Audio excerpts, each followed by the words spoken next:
Daily citizen ভয়েসে আবারও আপনাদের সবাইকে স্বাগত জানাচ্ছি। আমি আমানুল্লাহ আমান। দর্শক, সারা দেশের বিভিন্ন অঞ্চলে বিভিন্ন জায়গায় নানা ধরনের কর্মসূচি পালন হচ্ছে।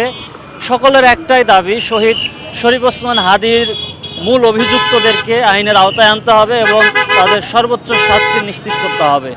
এই দাবিতে রাজশাহীতে এবার অবস্থান কর্মসূচি চলছিল। এবার রাজপথে নেমে এসেছে রাজশাহী প্রকৌশল ও প্রযুক্তি বিশ্ববিদ্যালয়ের শিক্ষার্থীরা। রাজশাহী ঢাকা মহাসড়কেই তারা মানববন্ধন এবং বিক্ষোভ কর্মসূচি পালন করছেন। আমরা রয়েছি সেই ঘটনাস্থলে, আপনাদেরকে দেখানোর চেষ্টা করব রুয়েট শিক্ষার্থীদের এই মানববন্ধন কর্মসূচির সার্বিক অবস্থা। দর্শক, আপনারা যেটি এর আগে জেনেছেন, গত 12ই ডিসেম্বর ইনকিলাব মঞ্চের মুখপাত্র এবং ঢাকা 8 আসনে যিনি স্বতন্ত্র প্রার্থী হিসেবে আগামী ত্রয়োদশ জাতীয় সংসদ নির্বাচনে লড়তে যাচ্ছিলেন শরীফ ওসমান হাদি, তাকে গুলি করা হয়। সেদিন ছিল শুক্রবার, নির্বাচনী প্রচারণা চালাচ্ছিলেন, সেই সময় তাকে গুলি করা হয় এবং তিনি গুরুতর আহত হন। সে সময় তাকে তাৎক্ষণিকভাবে ঢাকা মেডিকেল কলেজ হাসপাতালে নেওয়া হয় এবং পরবর্তীতে রাজধানীর এভার কেয়ার হাসপাতালে তাকে উন্নত চিকিৎসা দেওয়া হয়।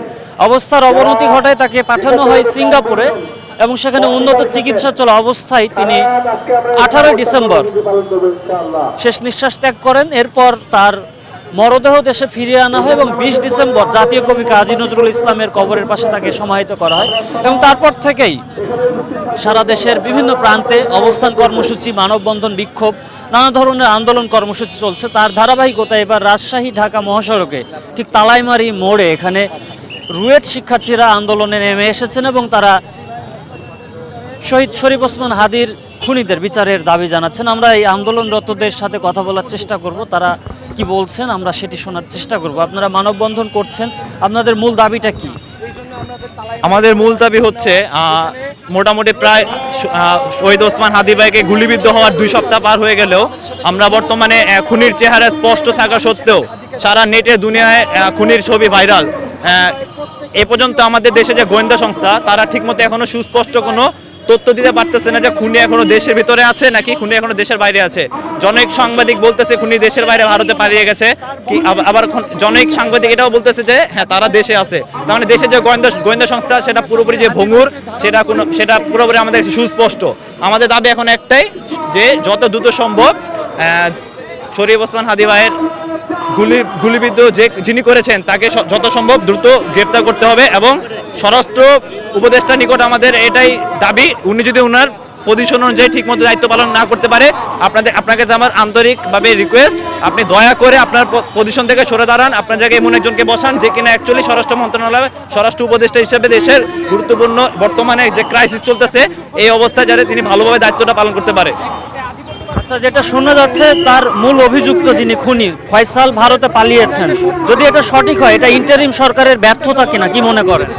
এটা তো শুরু থেকে ইন্টারিম সরকারের একটা ব্যর্থতা, যে এতদিনেও পরেও প্রথমত খুনিকে ধরতে পারে নাই এবং তার চেয়েও বড় ব্যর্থতা খুনি কোথায় আছে এই জিনিসটা এখনো ইন্টারিম থেকে শুরু করে কেউ এখনো এক্স্যাক্টলি বলতে পারতেছে না। যেখানে আমাদের বর্তমানে প্রযুক্তি এত উন্নত হয়ে গেছে যে খুবই দ্রুততম সময়ের মধ্যে বের করা সম্ভব তার লোকেশন এখন কোথায় আছে। খুনি ভারতে চলে গেলেও আমরা দেখতে পাই যে সেটা চলে গেছে 3 দিন বা 4 দিন পরে। তো এই 3 দিন বা 4 দিনের মধ্যে তো ইন্টারিম কি করলো, প্রশাসন কি করলো যে খুনি ইন্ডিয়া পালায় যেতে পারে? এখানে অবশ্যই সরকারের খুবই ব্যর্থতা আছে। এখানে আমরা আরও কয়েকজন আন্দোলনকারীর সাথে কথা বলবো যারা মানববন্ধন কর্মসূচি পালন করছেন। এ পর্যন্ত 14 জন গ্রেপ্তার হয়েছে শরীফ ওসমান হাদির খুনের ঘটনায়, কিন্তু মূল অভিযুক্তরা আইনের আওতায় আসে নাই। বিষয়টিকে কিভাবে দেখছেন? দেখেন, মানে এতদিন হয়ে গেল, খুনে হয়ে গেল, বাট এখন আমরা কিন্তু জানেন যে আসল খুনি কারা এবং তাদের ছবি পর্যন্ত পাবলিশ হয়ে গেছে মিডিয়াতে, কিন্তু এখন পর্যন্ত দেখতে পাচ্ছি আমরা সেই আসল খুনিকে ধরা যায়নি এবং সরকারের যে তৎপরতা সেই তৎপরতা আমরা দেখতে পাচ্ছি না এই খুনিকে ধরার জন্য। তাই আমরা মানে বলতে চাই যে ইন্টারিম যে তৎপরতা এতে আমরা খুশি নই এবং যত দূর সম্ভব হাদি ভাইকে খুনির মানে সঠিক বিচার করতেই হবে, এর বিকল্প নাই। হাদি ভাইকে মানে যারা খুন করছে এবং যে প্রকৃত খুনি আসল খুনি তাদের বিচার করতেই হবে। প্রকৃত খুনিরা এখন পর্যন্ত ধরা পড়েনি, আমরা দ্রুত তার বিচার চাই। দর্শক, তারা তাদের একটাই কথা, তারা বিচারের দাবি জানাচ্ছিলেন। যারা এখানে অবস্থান করছেন তারা প্রত্যেকেই বলছেন শরীফ ওসমান হাদির খুনিদের আইনের আওতায় নিয়ে আসতে হবে এবং সর্বোচ্চ শাস্তি নিশ্চিত করতে হবে। দর্শক, আরও কয়েকজনের সাথে যদি কথা বলার চেষ্টা করি, শরীফ ওসমান হাদির যারা খুনি তারা পালিয়েছেন, বলা হচ্ছে ভারতে তারা অবস্থান করছেন, তাদেরকে ফিরিয়ে এনে আইনের আওতায় নিয়ে আসা সম্ভব কিনা? আমার যতটুকু মনে হয় এটা সম্ভব না, কোনোভাবে এটা সম্ভব না। কিন্তু এই যে বিচার কাজটা, যেটা এখন পর্যন্ত কোনো ইনিশিয়ালি কোনো স্টেপ নেওয়া হয়নি বা আমাদের জানানো হয় নাই, এটা কি একটা মানে এটা বাংলাদেশের বিচার ব্যবস্থার সুষ্ঠু কাঠামো কি নির্দেশ করে? এটা অবশ্যই নির্দেশ করে না। তো এই বিষয়ে যত দ্রুত সম্ভব যে কোনো একটা পদক্ষেপ তাদের নেওয়া উচিত। দর্শক, রুয়েট শিক্ষার্থীরা পদক্ষেপ গ্রহণের কথা বলছিলেন।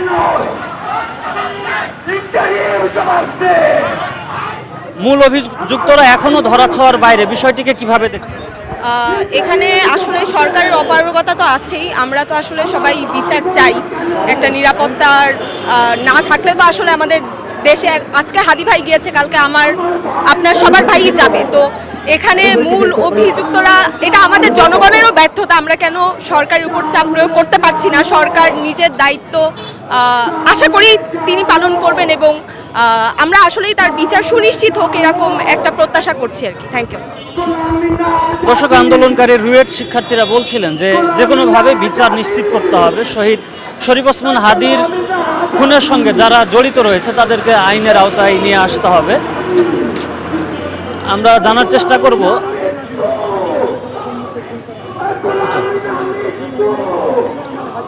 আচ্ছা, আপনাদের পরবর্তী কোনো কার্যক্রম থাকবে কিনা, পরবর্তী কোনো পদক্ষেপ নেবেন কিনা?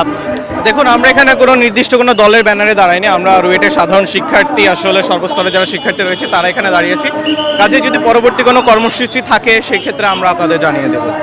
আমরা যেহেতু নির্দিষ্ট কোনো দলের ব্যানারে এখানে দাঁড়াইনি, তবে হ্যাঁ, যদি ইন্টারিম এই বিচারের করতে ব্যর্থ হয়, দৃষ্টান্তমূলক শাস্তি আনতে ব্যর্থ হয়, তবে অবশ্যই ভবিষ্যতে কর্মসূচি থাকবে ইনশাআল্লাহ।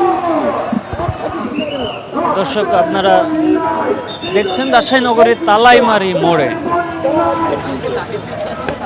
রুয়েট শিক্ষার্থীরা অবস্থান করছেন এবং তারা শহীদ শরীফ ওসমান হাদির খুনিদের বিচারের দাবি জানাচ্ছেন।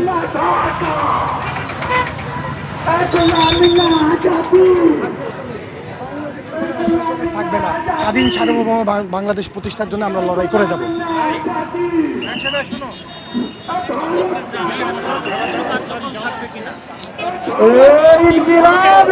ইন্টারিমের উপর আমরা আর কোনো আস্থা রাখতে পারছি না।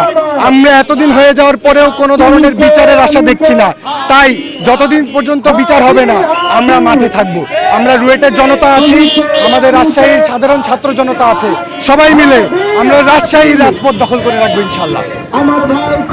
দর্শক, একজন শিক্ষার্থী বলছিলেন যারা এই কর্মসূচিতে নেতৃত্ব দিচ্ছেন, তারা রাজপথে অবস্থান করবেন, কোনোভাবেই এই হত্যা তারা বরদাস্ত করবেন না এবং খুনিদের বিচার না হওয়া পর্যন্ত তারা রাজপথ ছাড়বেন না। দর্শক, এখানে আপনাদের জানিয়ে রাখি, ঠিক এই জায়গায় রাজশাহী ঢাকা মহাসড়ক অবরোধ করে কর্মসূচি করছেন জুলাই যোদ্ধারা। তারা সড়ক অবরোধ করে অবস্থান কর্মসূচি তাদের চলছে।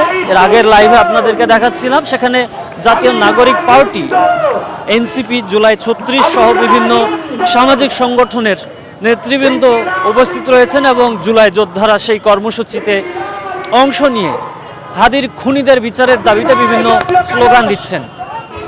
তাদের একটাই কথা, যদি ভারতে পালিয়ে যেয়ে থাকে শহীদ শরীফ ওসমান হাদির মূল অভিযুক্তরা, তাদেরকে ফিরিয়ে এনে সর্বোচ্চ শাস্তি নিশ্চিত করতে হবে, একই সঙ্গে আইন শৃঙ্খলা পরিস্থিতির উন্নতি ঘটাতে হবে, এমনটা বলছিলেন। দর্শক, এই ছিল রাজশাহী ঢাকা মহাসড়ক থেকে নগরের তালাইমারি এলাকা থেকে রুয়েট শিক্ষার্থীদের আন্দোলন কর্মসূচির সর্বশেষ খবর। সব ধরনের সংবাদ জানতে ডেইলি সিটিজেন ভয়েসের সঙ্গেই থাকুন।